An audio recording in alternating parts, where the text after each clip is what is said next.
vendimit të gjykatës kushtetuese për mbylljen e platformës TikTok, a mund të thuhet juridikisht se qeveria përdor një tragjedi shumë të rëndë njerëzore për të justifikuar një masë që në fund u vlerësua si antikushtetuese? Me thënë vërtetën, po, sepse ne pam qartazi që nuk ishte ajo masa e duhur për të parandaluar ngjarje të tjera, ne pam që edhe pas pezullimit të funksionimit të TikTokut në shtetin ton, pati sërish ngjarje të tjera ku të rinj u agravua në situata të tilla që shqylluan dhe njëri tjetrin sërish me mjete të preta. Pra do të thotë që ndalimi apo pezullimi i funksionimit të TikTokut në vendin ton nuk pati asnjë efekt real mbi ndalimin apo edhe mbi parandalimin e dhunës tek të rinjt. Avokat, gjykata tha se masa nuk ishte proporcionale. Çfarë do thotë kjo në terma të thjeshtë, që shteti nuk mund të kufizojë një të drejtë themelore pa provuar më parë se ka shtëruar mjetet e tjera më pak të rënda? Padyshim, dje gjykata i ka dhënë në të vërtetë një goditje pushtetit ekzekutiv e para për të thënë që nuk mundet me një vendim të Këshillit të Ministrave të ndalosh të drejta themelore siç është drejta e shprehjes, dhe duhet me patjetër që të ketë një vendimarrje në Parlamentin, në Kuvendin e Shqipërisë, pasi kemi të bëjmë me ndalimet të drejtave themelore të qytetarëve shqiptar dhe nuk mundet të ndodhi një ndalim i tillë me një vendim qeverie, por duhet të kalojë dhe të marrë gjithë procesin legjislativ dhe të përcaktohet në fund fare nga vota e deputetëve të Shqipërisë. A krijon ky vendim një standard të rëndësishëm për të ardhmen që qeveria të mos marrë më vendime të gjera kufizuese mbi lirinë e shprehjes sa herë ka presion publik pas një ngjarjeje të rëndë? Padyshim ky si vendim është shumë i vlefshëm për në vazhdim, pasi ne do të shohim që në raste të tjera kur qeveria do ketë dëshirë për të kufizuar të drejta dhe liritë themelore të qytetarëve shqiptar, nuk mund ta bëjë dot me vendimet e Këshillit të Ministrave, po duhet të marrë nisma ligjore dhe duhet që të jetë Parlamenti i Shqipërisë ai që në fund fare do të përcaktojë se a duhet të ndalohen disa të drejta dhe liritë themelore të qytetarëve dhe duke pasur parasysh edhe testin e proporcionalitetit, që masa që do të ndërmerret nga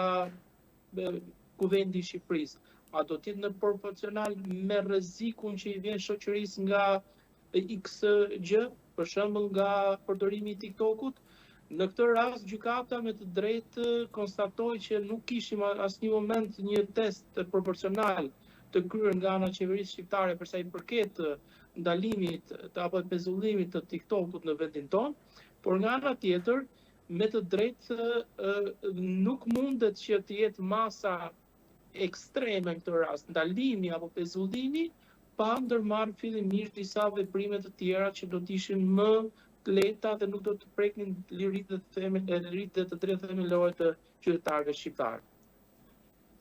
Avokat, familja Xhani tha se Martini nuk u vra nga TikToku, por nga papërgjegjësia e institucioneve. Në planin ligjor, ku fillon përgjegjësia e shtetit, te shkolla, te mekanizmat e sigurisë, te reagimi mjekësor apo tek gjitha bashkë? Nëse do t'i referohemi rastit konkret, mund të themi që problemi fillon që tek shkolla, tek detyrimet që ka pasur institucioni arsimor që në momentin ku ka filluar problemi dhe zënka midis dy të rinjve. Dhe ne kemi parë që ka heshtur dhe nuk ka komunikuar në asnjë moment me prindërit e dy të rinjve institucioni arsimor. Më pas kaloi me nivelet më të larta të drejtimit të institucioneve arsimore. Shohim ZVA, ne nuk kemi parë në asnjë moment që të kishte një lloj nisme për të hetuar se çfarë ka ndodhur në atë shkollë për sa i përket të shkeljeve të ligjeve nga ana, abuzimeve nga ana e drejtuesës së atij institucioni. Gjithashtu nuk kemi parë qoftë edhe një nismë nga Ministria e Arsimit, si Ministria përgjegjëse për linjën e arsimit, për të ndërmarrë dhe ajo një veprim konkret, edhe pse ka pasur reagime të qytetarëve dhe reagime edhe nga prindërit e të ndjerit Martinit përpara Ministrisë së Arsimit, ne kemi parë që ka pasur vetëm një heshtje, nuk ka pasur asnjë moment të mbarje përgjegjësie, qoftë në nivel institucioni arsimor të drejtë për drejtë, po qoftë edhe në nivel politik, siç mund të ishte Ministria e Arsimit në rastin konkret. Pra që do të thotë, ne kemi parë që mos funksionimi së pari është nga institucionet arsimore. Më pas kemi të bëjmë me institucionet e mbrojtjes dhe sigurisë publike dhe ne dim shumë mirë që para disa vitesh pati një nismë për sa i përket të ruajtjes apo të sigurisë fizike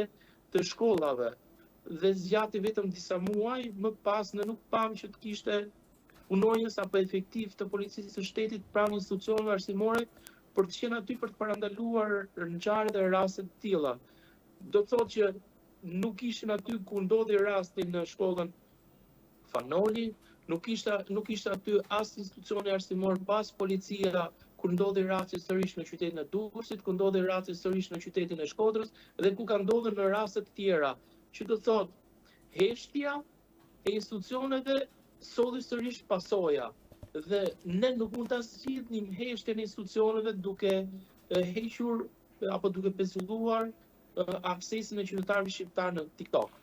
Duhet me patjetër që të kishte një reagim institucional, duhet me patjetër që të kishte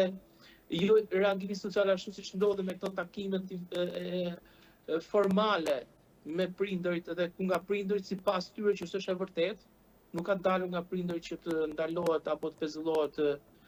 TikTok-u në vendin tonë, madje kanë qenë masa të tjera që janë kërkuar nga prindërit, por qeveria e dërgoi apo e çoi gjën aty ku i përkonte dhe asaj më mirë të ishte ndalimi i TikTok-ut sepse ishte në periudhë dhe zgjedhore dhe i interesonte më shumë qeverisë që në periudhë zgjedhore mos kishte akses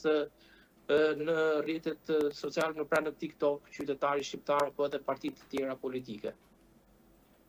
Avokate, nëse familja pretendon se djali i tyre u përdor si pretekst politik ose propagandistik, a ka kjo vlerë juridike më vete apo mbetet vetëm një akuzë morale dhe publike?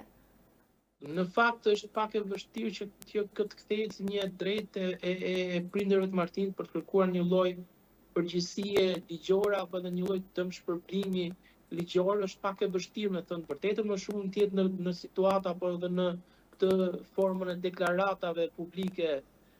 të tyre, pra nuk shoh asnjë lloj mundësie ligjore që kjo të kthehet më pas ndoshta në një nisëm procesi gjyqësor nga ana e prindërve të martinit. Nga pikpamja juaj si avokat, a i devijoi mbyllja e TikTok-ut debatin publik nga pyetja thelbësore kush konkretisht dështoi që një konflikt mes të miturve të mos parandalojë dhe pastaj të mos menaxhohej siç duhet? E vërteta është që qeveria i lau durët duke thënë që problemi kryesor është TikTok-u dhe mjafton mbyllim TikTok-un dhe nuk do të ndodhin më gjëra të tilla. Po e kundërta ndodhi. E kundërta ndodhi që patëm raste të tjera, patëm sërish ndrimjetën në qytetin e Durrësit dhe do të thotë që qeveria e bëri syrin mbyllur dhe veshin mbyllur për të parë edhe nga kjo situatë, për të përfituar edhe nga kjo situatë për sa i përket interesave të saj, por në të vërtetë nuk pati asnjë lloj ndryshimi dhe nuk pati asnjë lloj përmirësimi apo parandalimi të ngjarjeve të tjera të dhunshme në shkollat shqiptare. A mund ta forcojë ky vendim edhe betejën ligjore të familjes Cani ndaj institucioneve pikërisht sepse gjykata kushtetuese rrëzoi narrativën që tragjedia të lidhej me zgjidhjen e thjeshtë të mbylljes së një platforme? Jo, pra procesi gjyqësor për sa i përket ka të bëjë me shpërdorim detyre nga ana, pra ka një proces penal të nisur nga prokuroria e rrethit Tiranë për sa i përket institucioneve arsimore dhe bëhet fjalë për të nxjerrë para përgjegjësisë ata persona, ata individ cilët kanë shpërdoruar detyrën, pra nuk kanë kryer funksionin e tyre ligjor për sa i përket momentit të parë të zënkës së ditës së premte, zënkës së ditës së hënë dhe më pas pasojave që solli mungesa e heshtjes së këtyre institucioneve. Padyshim që do ketë përgjegjësi penale individi, nuk do doja kurrë që përgjegjësi i kësaj çështje të jetë në nivele të ulta, sepse e dim shumë mirë që në këto raste përgjegjësia shkon në nivele të ulta aty ku janë më të pambrojturit, por unë do doja fort që hetimi të shkonte në nivele më të larta, sepse ne dimë në fund fare që Përgjegjësia kryesore nuk është në punonësit fundor, por është në atë që drejton dhe në nivelin drejtues të institucioneve shtetërore.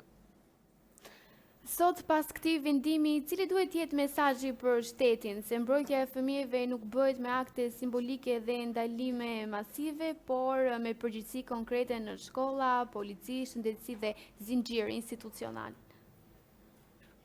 Është e nevojshme që ne të marrim mësim nga raste të tilla për të rritur vigjilencën për sa i përket institucioneve arsimore, institucioneve të mbrojtjes së sigurisë së publike dhe të gjithë institucionet tjera që kanë të bëjnë me procesin e arsimimit në vendin tonë. Ne kemi sot në shkolla punonjës social, psikolog, ne sot kemi në shkolla shumë pak për sa i përket oficerave të sigurisë,